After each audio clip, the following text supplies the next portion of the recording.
प्यारे दोस्तों, जैसा कि आज मैं आप लोगों के लिए बहुत ही महत्वपूर्ण तरीके से आपको मैथ में हम लोग वाई एक्स ग्रुप को बात करेंगे। आज एक्स ग्रुप की बात करने वाले हैं और एक्स ग्रुप में हम लोग सबसे मोस्ट इम्पॉर्टेंट चैप्टर की डिस्कस करेंगे, जिसका नाम है कॉम्प्लेक्स नंबर। क्या नाम है मेरे प्यारे बच्चों?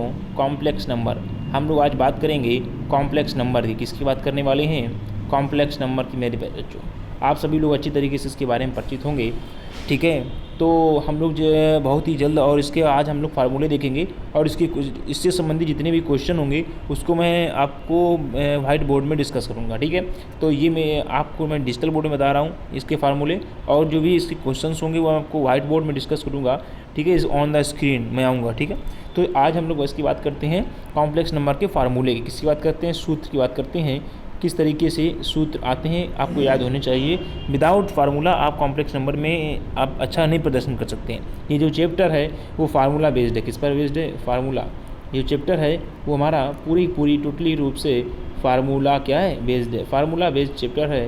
विदाउट फार्मूला हम लोग इसमें अपने हिसाब से कुछ नहीं कर सकते। बहुत से कॉन्सेप्ट हैं, इस कॉन्सेप्ट को समझने का प्रयास करेंगे। तो चलते मेरे प्यारे दोस्तों, मैं आप सभी का स्वागत करता हूँ अपने यूट्यूब चैनल रोजगार विद अभय में, और आज हम लोग आगे बढ़ने का प्रयास करेंगे, ठीक है।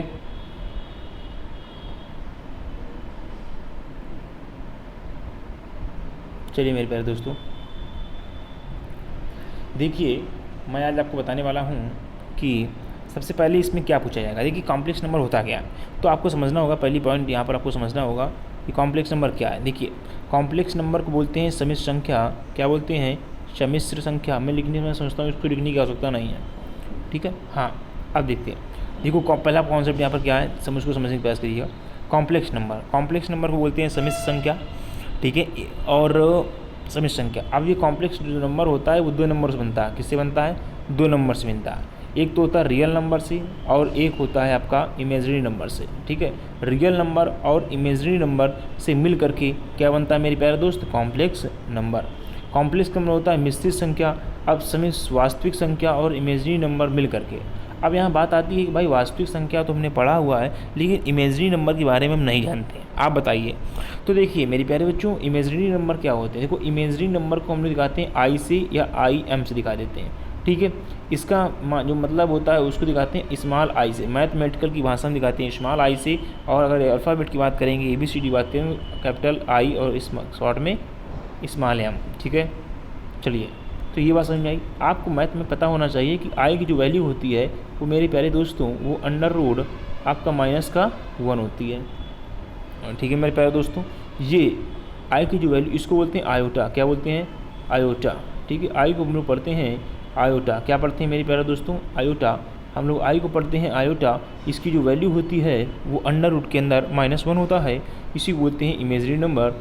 अब इमेजिनरी नंबर पता चल गया, रियल नंबर पता चल गया। अब इनको जोड़ना कैसे? अब हम लोग सीखते हैं जोड़ना। तो हाउ टू ऐड, क्या सीखेंगे हम लोग? हाउ टू ऐड, ठीक है। रियल नंबर और इमेजिनरी नंबर को किस तरीके से जोड़ेंगे हम लोग उसकी चर्चा करते हैं। चलिए, तो मेरे प्यारे दोस्तों मैंने आपको बताया कि इनको जोड़ना सिखाते हैं, ठीक है। तो सिखाएंगे। देखिए रियल नंबर आप जानते हैं, माना लेट, हमने मान लिया, लेट कर लिया, लेट क्या लेट किया हमने, लेट कर लिया कि x is a real number, x is a real number and I जानते हैं इमेजरी नंबर। क्या है? इमेजरी नंबर, ठीक है। x is a real number and I is a imaginary number. Then ठीक है, ऐड। अब देखिए ऐड करते हैं कैसे। ऐड करने का तरीका यही है मेरे प्यारे दोस्तों कि हमने कह दिया कि ऐड करेंगे एक्स, तो एक्स हो गया, ऐड मतलब प्लस, और आई कर दिया। अब देखिए ये तो बन गया आपका कौन सा नंबर?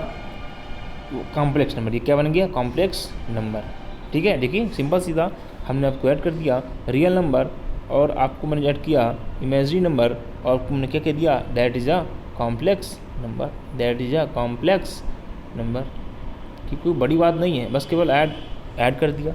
रियल नंबर पता था, इमेजिनरी नंबर पता। अब ये देखो इसको तो कॉम्प्लेक्स नंबर बोल सकते हैं, बोलते भी हैं, लेकिन जैसे आपको किताबों में कैसा मिलेगा उसको समझते हैं। आपको बुक्स में कैसा मिलेगा? देखिए बुक्स में आपको क्या मिलेगा, देखिए मेरे प्यारे दोस्तों मैं आपको बताता चलूँ बुक्स में कैसा मिलेगा। देखो बुक्स में आपको लिखा होगा जैसे x प्लस या माइनस आई होगा। अब क्या इसके साथ हम लोग एक का गुणा नहीं कर सकते? एक समझना ध्यान से।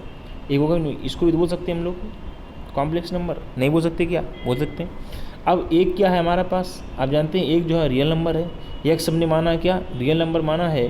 तो अब हम एक ना मान करके हमको इसके जगह पे कुछ भी हो सकता है, एक भी हो सकता है, दो भी ले सकते हैं, तीन भी ले सकते हैं। ये कैसा वेरिएबल है, चल बदल सकता है। इसको क्या लिख देंगे, वाई, क्या मान लेंगे इसको, हमने एक जगह मान लिया वाई मान लिया, इसको हमने लेट कर लिया, ठीक है, इसको हमने क्या कर लिया, लेट कर लिया। चलिए जब हमने लेट कर लिया तो अब क्या ले सकते हैं, देखिए अब हम लोग क्या लिखेंगे, देखो हमने माना था x प्लस आई वाई, ठीक है, ये जो बनाया करके, ये जो वास्तविक नंबर है that is a complex number. ये हमारी जो बुक्स में लिखा होगा, जो बुक्स में लिख के आता है वो यही लिख के आता है। बुक्स की लैंग्वेज की बात करें तो ये हो गया x प्लस आई वाई, ठीक है मेरे प्यारे दोस्तों। मुझे लगता है, उम्मीद होगी आपको समझ में आ गया होगा। तो इसी को बोलते हैं क्या, complex number, that is a complex number, ठीक। चलिए इतनी बात संपर्क में आ गई होगी आपको, मुझे उम्मीद है। अब हम लोग आगे बढ़ने का प्रयास करते हैं। अब देखिए इससे किस तरीके से इससे क्वेश्चन पूछा जाएगा वो देखिए। अब थोड़ा सा डिस्कस करते हैं यहाँ पर आई की। भाई वास्तविक संख्या तो सभी जानते हैं, बचपन से सीखा है, बचपन से सीखा कि that is a real number. अब हमें सीखना क्या है, इमेजिनरी नंबर के बारे में, आई के बारे में जानना है कि आई क्या है, ठीक है, आई क्या है इसके बारे में हम लोग जानने का प्रयास करते हैं। तो चलते हैं, अब हम लोग देखते हैं कि आई क्या है। देखिए आई अगर मैथ की भाषा में देखा जाए तो आई को क्या माना गया है, आई को माना गया है अंडर रूट माइनस वन, क्या माना गया है, अंडर रूट माइनस का वन माना गया है, ठीक है मेरे प्यारे दोस्तों। आई को माना गया है अंडर रूट माइनस का वन, ठीक है।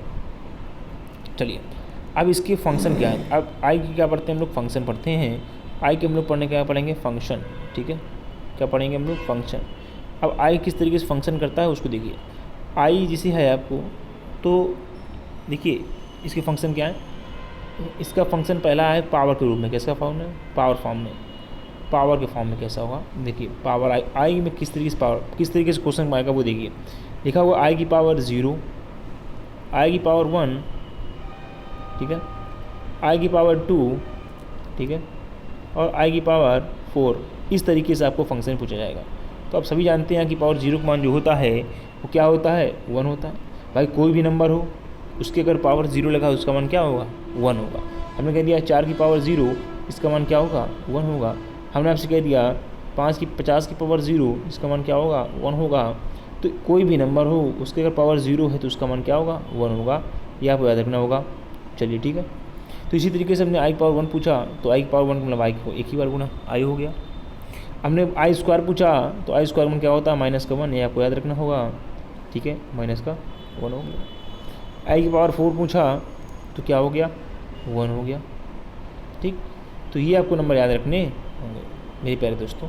आई की पावर 0 का मान 1 हो गया, आई स्क्वायर का मान -1, आई स्क्वायर का मान माइनस का 1 हो गया, आई की पावर 1 का मान आई हो गया, और एक बच्चा आपके पास आई की पावर 3, आप सभी जानते हैं माइनस का आई हो गया, ठीक है। कोई दिक्कत, कोई समस्या, कोई परेशानी यहाँ तक। चलिए आप अगर स्क्रीनशॉट लेना चाहते हैं आप इसको नोट कर सकते हैं, नोट कर लीजिए अपनी बुक में। अब आगे देखते हैं किस तरीके से इसको, अब देखो हल कैसे करेंगे क्वेश्चन, और किस तरीके से आपसे आएगा वो देखते हैं। चलिए आपसे अगर पूछा जाए कि भाई हमने कह दिया कि आई की पावर क्या लिखा हुआ है, सॉरी हमने आपसे कह दिया बताइए कि आई की पावर अगर आई की पावर हम अगर बात करें, ठीक है, एन की, किसकी बात करें, आई की पावर एन की बात करें।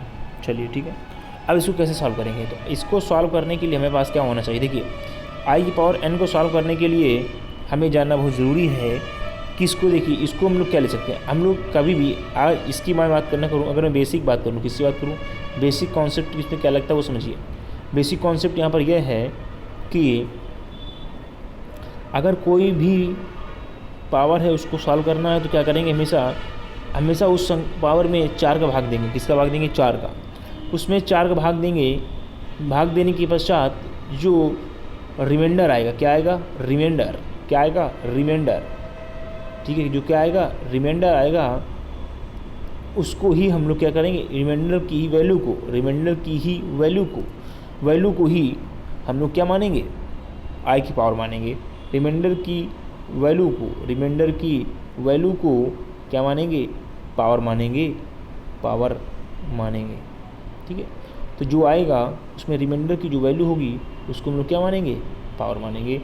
इस बात को आपको समझना होगा, ठीक है। तो जो रिमाइंडर की वैल्यू होगी उसी को हम लोग क्या मानेंगे, पावर मानेंगे, power of I, power of I, ठीक है। कैसे देखते हैं एग्जांपल के तौर पर। अगर मैं एग्जांपल की बात करूं, अगर आपसे कह दिया जाए आई की पावर, आपसे कह दिया जाए आई की पावर कुछ भी हो सकता है 13, तो इसको हल करने क्या होगा भाई, आई की पावर 13 मतलब हो गया कि आई की पावर 13/4, 13/4, ठीक है। अब 13/4 हो गया तो इसको हल कर लेंगे तो आई की पावर क्या हो जाएगा, कितना रिमाइंडर बचेगा, 1। इसका क्या हो गया, इसका क्या हो गया, आई हो गया। तो हमें पता है कि आई की पावर 1 क्या होता है, आई होता है। That is option. बात समझ रहे हैं, that is answer, that is answer, ठीक है। तो इस चीज़ को आपको समझना होगा, ये दैट इज आंसर। तो आई पावर 13 क्या हो जाएगा, आई हो जाएगा। मेरे प्यारे बच्चों, आप मुझे लगता है आपको समझ में आ गया होगा। इसी तरीके से बहुत ढेरों एग्जाम्पल आप कर सकते हैं। 4 का भाग दे दीजिएगा, जो रिमाइंडर आएगा उसी को ही आई की पावर मान लेंगे, और जो रिमाइंडर होगा जाहिर सी बात है या तो 0 आएगा, या तो 1 आएगा, या तो 2 आएगा, और या तो 3 आएगा। भाई इतने तो आ सकता है ना, 4 तो आएगा नहीं, 4 से कम ही आएगा। 0 अगर 0 आए तो आई की पावर क्या लिखेंगे, वही आई रहेगा।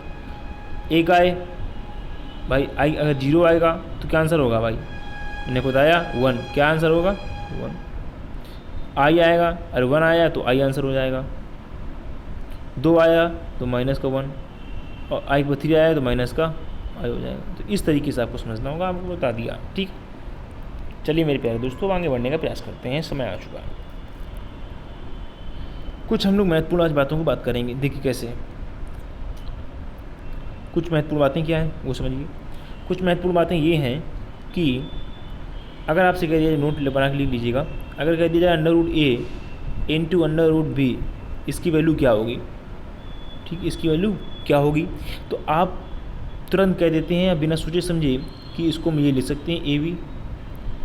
आप बात तो सही है, लिख सकते हैं, लेकिन जब हम लोग कॉम्प्लेक्स नंबर की बात करेंगे तो कॉम्प्लेक्स नंबर में आपको नोट लगवाना के लिखना होगा, ये लिखना ये होगा कि अब हमें ये नहीं पता ना कि ए ऐसा तो नहीं है कि एक जो वैल्यू हो वो इमेजिनरी हो,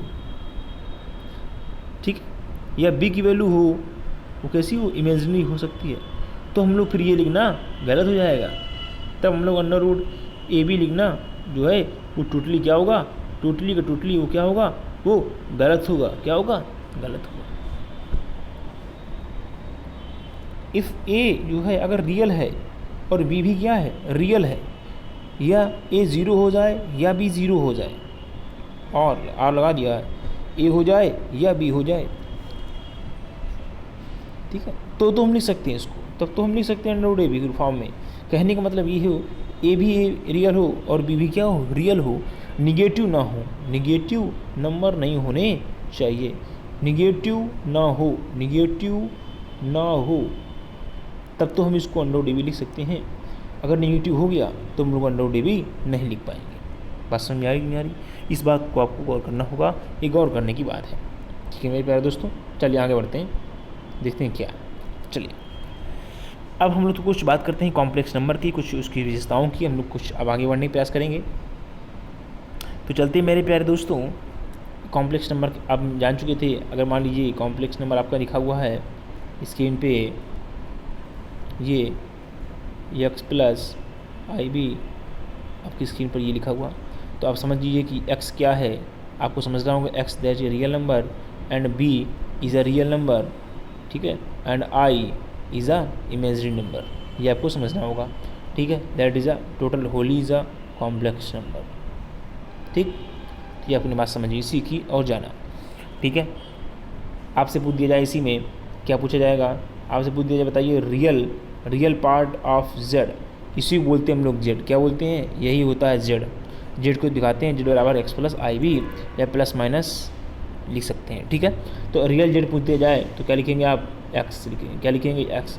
आपसे पूछ दिया जाए कि इमेजिनरी z बताइए, इमेजिनरी z क्या होगा, इमेजिनरी मतलब होता है ये हो गया रियल पार्ट, ये रियल हो गया, और रियल पार्ट इसको बोल सकते हैं हम लोग, ये रियल पार्ट हो गया, ये इमेजिनरी पार्ट हो गया, क्या हो गया, इमेजिनरी पार्ट, ये पूरा, और ये बी जो है B is a real number, X is a real number.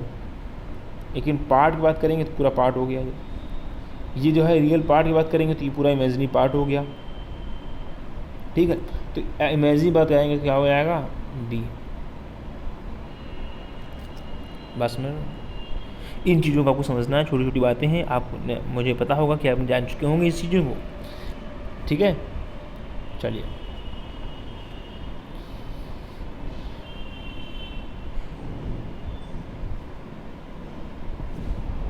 चलिए मेरे प्यारे दोस्तों, अब आगे बढ़ने का प्रयास करते हैं।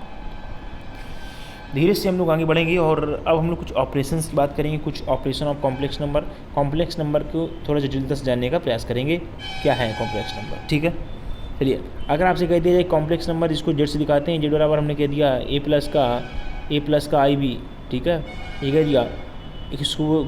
ठीक है, तो हमने इसको दिखा सकते हैं, हम लोग ये भी कह सकते हैं कि अगर एक कॉम्प्लेक्स, ये तो हो गया मान लो एक संरचना, अगर हमको ये पहली कॉम्प्लेक्स नंबर क्या है और दूसरी कॉम्प्लेक्स नंबर क्या है। ठीक है, पहली दूसरी कॉम्प्लेक्स मानना है तो हम मानेंगे, इसको मान लिया Z1 और इसको क्या मान लिया Z2। अगर Z1 माना है तो इसकी जो वैल्यू होगी वो क्या हो जाएगी, वो जो वैल्यू हो जाएगी मेरे प्यारे दोस्त, ठीक है, वो जो वैल्यू होगी उस वैल्यू को लिख देंगे हम लोग क्या कि A1 प्लस का IB1। ठीक है, और Z2 लिखेंगे A2 प्लस का IB2। ठीक है, चलिए आपसे कह दिया जाए कि बताइए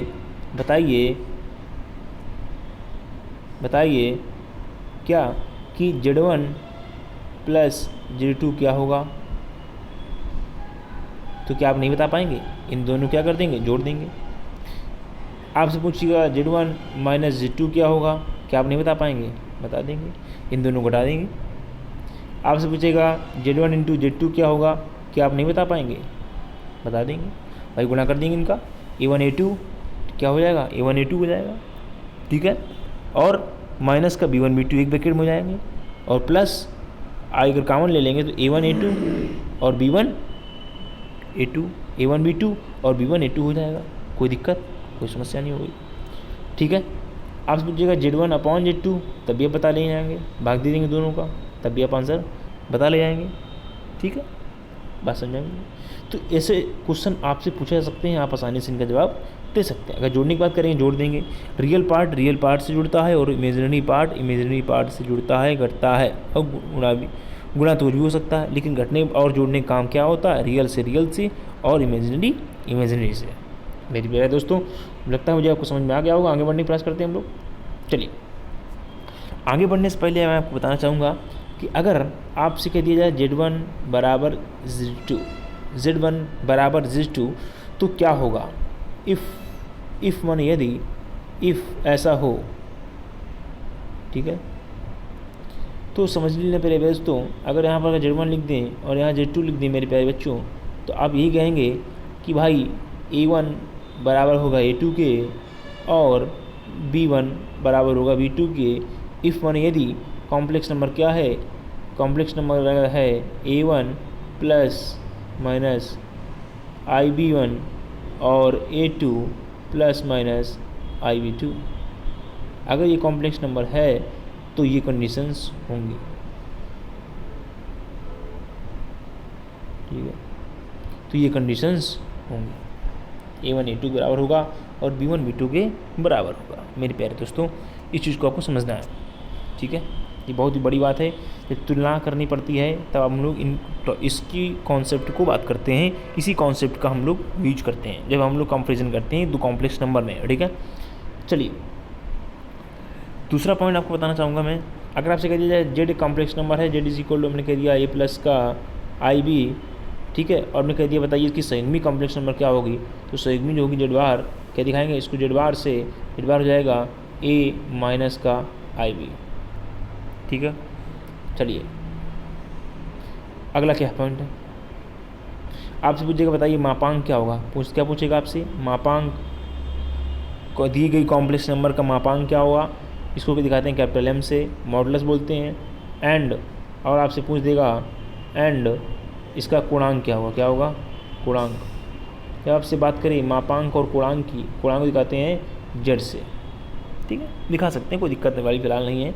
सिंपल सी बात है, थीटा से दिखाते हैं, किसी दिखाते हैं थीटा से दिखाते हैं, बट कई किताबों में मैंने थीटा से पढ़ा है, ठीक है। तो ये बताइए, तो सिंपल सी बात है, अगर मापांक की बात करेगा तो क्या लिखेंगे, करते क्या है, जेड है, जेड का मतलब मापांक होता है, मापांक का मतलब योगफल बताना होता है, तो मॉड करेंगे, और मॉड वाला होता है अंडर रूड ए जो है उसका स्क्वायर और प्लस बी है वो उसका स्क्वायर, ए को निकाल लेंगे, बी को निकाल लेंगे, इसका स्क्वायर कर लेंगे, तो मॉड इसी को बोलते हैं मापांक, ठीक है। एंड अगर पूर्णांक पूछेगा, पूर्णांक लगाते हैं tan थीटा से, tan थीटा इक्वल टू क्या हो जाएगा, ठीक है, इमेजिनरी पार्ट ऊपर होगा और रियल पार्ट नीचे होगा। मेरे प्यारे दोस्तों, इमेजिनरी पार्ट ऊपर होगा और रियल पार्ट क्या होगा, नीचे होगा, तो हम लोग क्या यहाँ से थीटा वैल्यू नहीं निकाल सकते हैं, ठीक है मेरे प्यारे दोस्तों। तो ये पूर्णांक और मापांक की कहानियाँ हो गई। और भी इसमें कॉन्सेप्ट लगता है, पूर्णांक निकालने के लिए हम लोग चतुर्भुज जो चतुर्थांश होते हैं इनका यूज करते हैं। ये पहला हो गया, ये दूसरा हो गया, ये तीसरा चतुर्थांश हो गया और ये चतुर्थ चतुर्थांश हो गया, ठीक है। इसमें ये भी देखते हैं कि अगर संख्या x माइनस आई वाई है तो x जो हो गया ये प्लस में हो गया और y हो गया माइनस में होने मतलब नीचे हो गया, इसका मतलब चतुर्थ में जाएगा। बात समझा ली। तो इस तरीके से भी इसका हम यूज करते हैं, वो भी मैं आपको उसको व्हाइट बोर्ड में आपको समझाने का प्रयास करूँगा, ठीक है। उसी में जब मैं आपको क्वेश्चन इसके कराऊँगा, ठीक है, उसको जब क्वेश्चन आएंगे तब ये इस चीज़ को आप समझ पा रहे होंगे अच्छी तरीके से, तो इसलिए मैं यहाँ पर डिस्कस नहीं करूँगा और मैं उसी टाइम में इसको डिस्कस करूँगा, ठीक है मेरे प्यारे दोस्तों। चलिए अब आगे बढ़ने का हम लोग प्रयास करते हैं।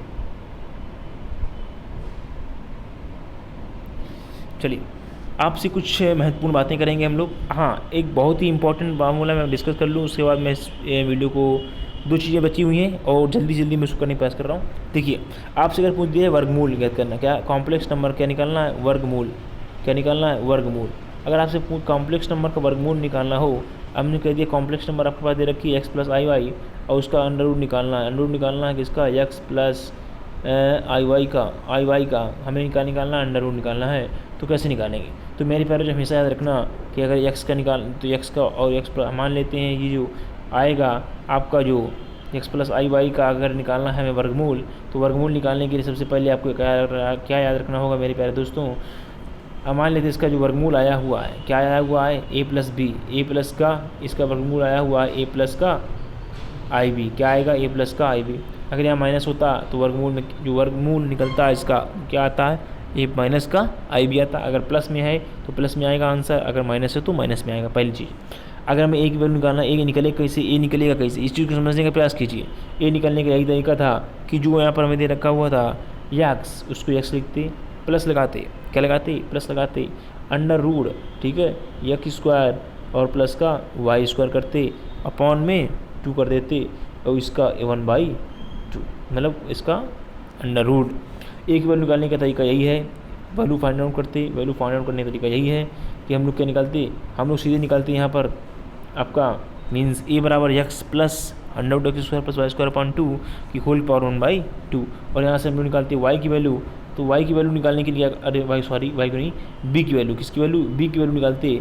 अगर मैं बी की वैल्यू निकालना चाहूँ तो मेरे प्यारे दोस्तों समझिएगा, अगर बी की वैल्यू निकालना चाहूँ तो बी की वैल्यू क्या आ जाएगी, बहुत ही इंपॉर्टेंट है यहाँ पर, अंडर रूट क्या आएगी, under root X square plus Y square, ये पहले आ जाता है बी की वैल्यू निकालने में, ठीक है। और माइनस का एक्स, मेरे प्यारे ध्यान समझिएगा, ये बाद में है, यहाँ पर पहले है, यहाँ पहले भी हो सकता है, कोई दिक्कत नहीं, यहाँ पर प्लस में एक्स होता है, यहाँ पर माइनस एक्स होता है, इतना समझिएगा भाई। देखो सेम है, इसको चाहे ऊपर पहले लिख दो चाहे बाद में लिख दो, इसको भाई चाहे पहले लिख दो और चाहे बाद में लिख दो, बात क्या है, बराबर है, ठीक है। लेकिन यहाँ पर क्या है, ये पहले आएगा, अगर मैं पहले इसमें एक्स जोड़ा जाता है और इसमें b1x क्या आएगा, घटाया जाता है, अपॉन में 2 की पावर 1/2, ठीक है। इसी प्रकार से ये बात समझ आ गई होगी आपको। चाहे आपसे पूछ दे अंडर रूट यक्स प्लस, चाहे आपसे पूछ दे क्या पूछे, अगर आपसे पूछ दे कि बताइए यक्स प्लस, तो कुल मिला के इतनी बात समझिए आप, ये बात समझ में आ गई होगी आपको, ठीक है। इसमें आपको घुमा क्या पूछ सकता है, घुमा के पूछ ही सकता है कि बता दीजिए कि यक्स प्लस माइनस आई वाई अंडर रूट इसका वर्गमूल क्या होगा। तो सिंपल सी बात है, ठीक है। अगर प्लस लगा है तो जो आंसर आएगा वो प्लस में आएगा, ठीक है, जो आंसर आएगा वो प्लस में आएगा, और अगर माइनस लगा हुआ है तो आंसर किस में आएगा, माइनस में आएगा। अगर प्लस लगा हुआ है तो आंसर किस में आएगा, प्लस में आएगा। वैल्यू इसी तरीके से निकाली जाएंगी, सेम तरीका होगा। वैल्यू निकालने का फॉर्मेट सेम होगा, वैल्यू निकालने का जो फॉर्मेट होगा, ठीक है, जो वैल्यू निकालने का जो फॉर्मेट होगा वो मेरा सेम होगा, वो मेरा सेम होगा। लेकिन जो आंसर लिखेंगे तो अगर प्लस में है तो प्लस लिखेंगे, अगर माइनस है तो माइनस में लिखेंगे। ये इस बात को आपको याद रखना होगा, ठीक है मेरे प्यारे दोस्तों। चलिए लास्ट कॉन्सेप्ट हम लोग आज डिस्कस कर रहे हैं, और सिंपल से लास्ट कॉन्सेप्ट डिस्कस करके इस मैं वीडियो को अंत करूँगा। उसके बाद मैं इसके क्वेश्चनों को डिस्कस करूँगा आपको व्हाइट बोर्ड में, ठीक है। चलते हैं मेरे प्यारे दोस्तों, शीघ्रता से हम लोग खत्म करने का प्रयास करेंगे। अगला पॉइंट बचता है क्यूब रूट ऑफ यूनिटी। क्या बचता है, क्यूब रूट्स। क्या बचते हैं, क्यूब रूट्स, घनमूल। क्या बचते हैं, इसको बोलते हैं घनमूल, घनमूल, ठीक है। अब मैं घनमूल की बात कर लूँ। घनमूल की बात करने से पहले मैं बता दूं कि अगर कोई भी क्यूब रूट्स ऑफ यूनिटी निकालना है तो उसमें याद रखिए 3 चीज़ें। क्यूब रूट्स होते हैं 3, घन का मतलब होता है 3, 3 मूल। क्या हो गया, 3 मूल। घनमूल वाला क्या होगा, 3 मूल। 3 मूल हो यानी 1 कॉमा एक रूट एक हो गया, एक दूसरा क्या होगा -1 प्लस √3/2, और तीसरा हो गया -1 और माइनस का, सॉरी आई यहाँ पर होता है, काउंटर्स नंबर होता है आई, ठीक है, और माइनस का i√3/2। इन चीज़ों को आपको समझना होगा, बहुत ही सिंपल चीज़ें हैं यहाँ पर। 1 -1 प्लस i√3 और -1 माइनस i√3/2। ये 3 को रूट ऑफ यूनिटी हैं, ठीक है। ये बी है और ये सी। इसका बहुत ज़्यादा यूज़ होता है क्वेश्चनों में, और इसी यूज़ करके हम लोग बड़े से बड़े क्वेश्चनों को आसानी से हल कर लेते हैं। इसमें होता क्या है, इसको मैं एक ही मानेगा, इसको मैं अगर ओमेगा मान लूँ तो इसको क्या मानेंगे, ओमेगा स्क्वायर मानेंगे। क्या मानेंगे, ओमेगा स्क्वायर। अगर इसको मैं A1 मानूँ, ये 1 हो गया, ये ओमेगा हो गया। क्या हो गया, अगर मैं इसको 1 मानूँ, इसको मैं अगर 1 मानूँ तो ये क्या मानूंगा, ओमेगा मानूंगा, और इसको मैं क्या मानूंगा, ओमेगा स्क्वायर मानूंगा। या मैं इसको ओमेगा मानूँ तो इसको ओमेगा स्क्वायर मानूंगा। ये कुछ भी हो सकता है, ठीक है। बस में चाहे इसको ओमेगा मानूँ तो ओमेगा स्क्वायर इसको मानूँ, या उसको ओमेगा मानूँ तो ओमेगा स्क्वायर इसको मानूँ, ठीक है। 1 1 नहीं आएगा। इस तरीके से इसके कॉन्सेप्ट क्या बनते हैं, इसके कॉन्सेप्ट ये बनते हैं कि 1 प्लस ओमेगा और plus omega square is equal to 0। ये तो पहला कॉन्सेप्ट बन जाएगा आपका, ठीक है। 1 plus omega square is equal to 0, ये पहला कॉन्सेप्ट बन जाएगा। दूसरा कॉन्सेप्ट कैसे बनता है, ये समझिए इसको। दूसरा कॉन्सेप्ट बनेगा आपका omega power 3 is equal to 1, ठीक है। ओमेगा स्क्वायर अगर आप ओमेगा पावर n निकाला हो तो ओमेगा पावर n निकालने का तरीका सिंपल तो वही है। क्या करेंगे, n में 3 का भाग देंगे। किसका भाग देंगे, 3 में। क्यों, क्योंकि ओमेगा 3 का ही 3 बार भाग देंगे तो 3 बनता है 1, और बाद बाकी जो बचेगा रिमाइंडर, जो बचेगा क्या, रिमाइंडर, और रिमाइंडर ही मेन चीज़ होगी। रिमाइंडर या तो 0 हो सकता है, या 1 बचेगा, या तो 2 बचेगा, ठीक है। वही ओमेगा पावर 0 हो सकता है, ओमेगा पावर 1 हो सकता है, ओमेगा पावर स्क्वायर हो सकता है। आपको वैल्यू पता है, 0 1 हो गया, ओमेगा स्क्वायर आपको पता है। बात समझ आ गई। तो इस तरीके से आप इनको आसानी से हल कर सकते हैं मेरे प्यारे दोस्तों, ठीक है। जैसे आपसे पूछेगा एग्जाम्पल के तौर पर देखिए, ओमेगा पावर 0 अरे 20, सॉरी, तो 20 निकालने के 20/3 करेंगे, 20/3 काटेंगे, कितना आएगा आपका 2 बचेगा शेष पर, रिमाइंडर 2 बचा कि नहीं बचा। इसका हो गया ओमेगा 20 जो है ओमेगा स्क्वायर की वैल्यू के मान के बराबर है आंसर। बस और ये चीज़ समझना है आपको, बस इसी चीज़ को आपको समझने का प्रयास करना है, ठीक है मेरे प्यारे दोस्तों। तो आप, मैं समझता हूँ इतना पर्याप्त है आपके लिए, और ये फार्मूले कंप्लीट होते हैं यहाँ से। और कुछ इंपॉर्टेंट है वो मैं बाद में बता दूँगा, कुछ इंपॉर्टेंट खास भी नहीं है, वो आपको केवल कॉन्सेप्ट बेस्ड है। आपको अगर इतना समझ में आ गया होगा तो वो भी समझ में आ जाएंगे, वो मैं आपको जो क्वेश्चन कराऊँगा तो आपको उसमें क्लियर कर दूँगा, ठीक है मेरे प्यारे दोस्तों। तो तब तक के लिए बाय, और लगे रहिए मेरे साथ और बने रहिए और देखते रहिए, पूरा वीडियो अंत तक देखें, और जय हिंद।